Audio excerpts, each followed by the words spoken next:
we have on the left hand side we have this icon where once click on it we have an option of multiple components where we can select different component based on our uh, requirement. So we are interested into cloud storage where we have to create a bucket. So we click on the bucket and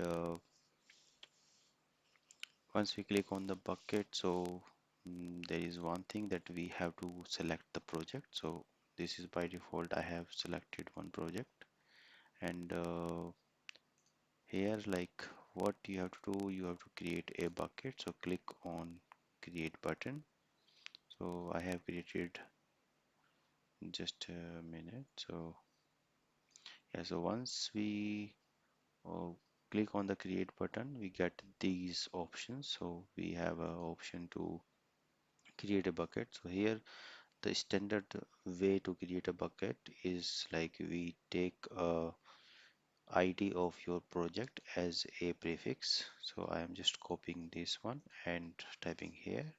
So I paste it here and then you can write down your bucket name. So let me write down my bucket as demo because this is a global unique name.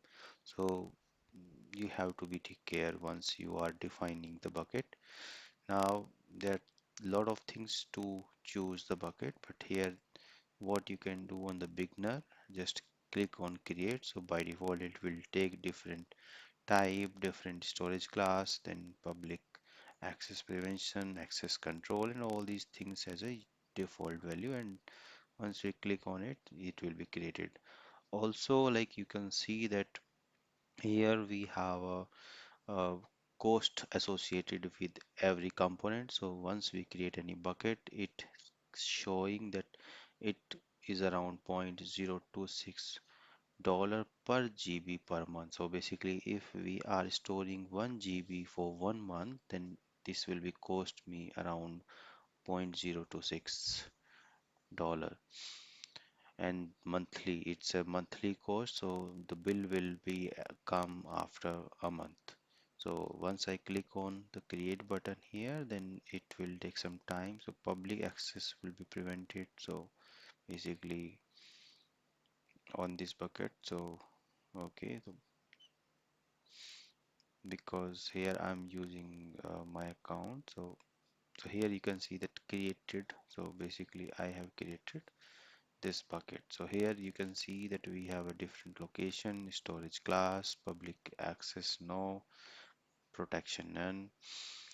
Also like if we go in a bucket, so you can see that it will show a different number of bucket list. So here what we can do this modified, and once we click on the descending order of the last modified, then we will get our bucket here in the beginner. So once click on it, so you are getting lot of information about the bucket. These information can be controlled with the visibility. So this is something a visibility where you have to click on it, and these column, whatever column you want, you can get it. So in the next video we will discuss about the different columns, different type of information which is associated with the bucket, and uh, then we will explore the different option about the bucket. So that's all from my side.